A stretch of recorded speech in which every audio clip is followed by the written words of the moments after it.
some things that guided me towards my mission. One of them was an experience that I had. I was actually working and I had this kind of a hot car. I was a little bit of a racer, and anyway, and we had I had an experience with tithing that actually ultimately ended up being a direct blessing towards being able to serve my mission. But as a young man, I always wanted to go on a mission. It was just something I just felt like I wanted to do. My older brother went on a mission to Toronto, Canada, and he came back with had a number of great experiences, and I always just like that would be so cool. And so one of the things that happened is that I had this experience where I went down to a concert down in Salt Lake, and we had dates and so forth. This is obviously prior to the mission, and on the way back, it blew the engine in my car because the thermostat got stuck and it just had a meltdown. And anyway, and ended up ruining the parts of the engine of the car. And at the time, I had worked the first part of the summer for this guy who was a mink rancher, and the objective was I had to build a bunch of mink sheds for him, and it was supposed to take all summer long, and it ended up only taking about a month, and I had them all done.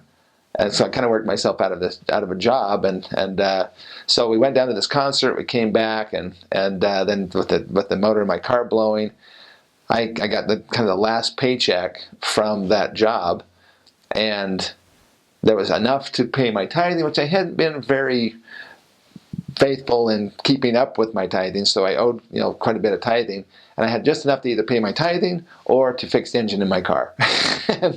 and so I went to my mom and said, "Oh man, I'm really struggling now. I can always pay my tithing later because it's early in the year, and I could pay it later on in the fall or whatever." And her answer was, as was always her answer, she said, "If you follow what the Lord wants you to do, you'll be blessed, and if you don't, then you have no promise." And so I kind of begrudgingly went to my bishop's office that night and handed over my tithing, and I kind of almost threw it at him. I came to the door and I kind of, "Here, Bishop, here's my tithing," kind of thing. And he said, "Ronnie," says, "why are you paying your tithing?" He says, "Well, because I have to." And he says, "You don't have to.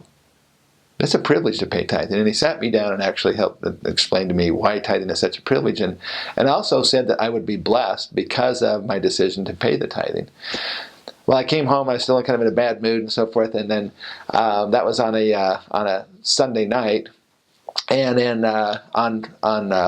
let's see, it was actually that night. I got home and I got a call from a friend of mine who had gotten a job over in Colorado doing coal exploration drilling, and asking. He said, "Listen, what are you doing?" He says, "Can you get here? How fast can you get here? We need another guy down here." And it starts off. At the time, remember, this was 100 years ago. So at the time, he said it was $14 an hour, and you work 12 days straight, 12 hours a day. Anything over the 40 hours a week is time and a half, and anything on the weekends is double time, and anything on a holiday is double time and a half. And there's also this per diem and so forth. I was just going, "Oh my word, this is amazing." And so my parents actually lent me the money to get my car fixed, and we bought a little trailer, and I pulled it down there, and in 3 months I made all of the money that I needed to have to serve my mission. It was absolutely unbelievable. I was making about twice what my dad was making up at Utah State University. So it was a pretty amazing blessing, and happened almost immediately after I had paid my tithing. So I've never had any problems the rest of my life, just gladly and happily being blessed by the law of tithing. And so that was one aspect. And then another one was that so then I came back from that experience and so forth, and then that fall I worked again with the mink ranching company and so forth, and then they said, "Listen, you did those mink sheds so fast that really we want you to be here and actually manage this mink farm, and there's a home on it, and you can live in the home for free, and the salary is $60,000 a year, and I had a girlfriend at the time. I'm thinking, okay, got a home for free, 60,000 a year. Is like, again, that was almost twice what my dad was making up at Utah State, and then I could marry her, and life would be grand, you know. And again, I went to talk to my mom, and my mom said, well, if you do what the Lord wants you to do, you'll be blessed, and if you don't, then you can't receive those blessings. And I really struggled with that one.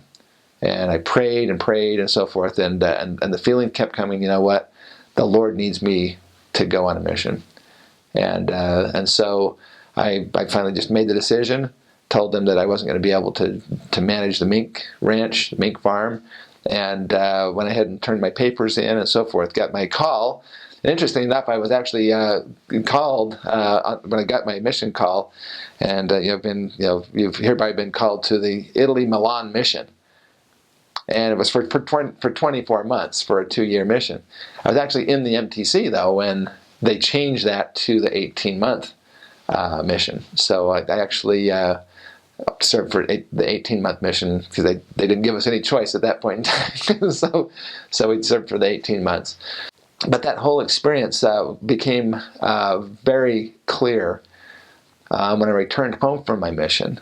And about that point in time is when animal rights started to really take off, and people were spray painting people, were wearing mink coats and so forth. And all of a sudden it became very out of vogue to wear mink and so forth. And animal rights activists and so forth had pretty much shut that whole industry down, and they'd actually, by the time I got home, the mink ranch was essentially done.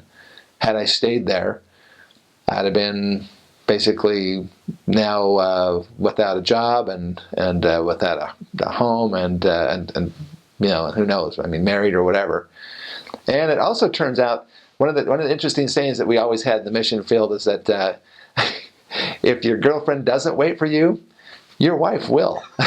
And I found that to be absolutely true. It's kind of fun.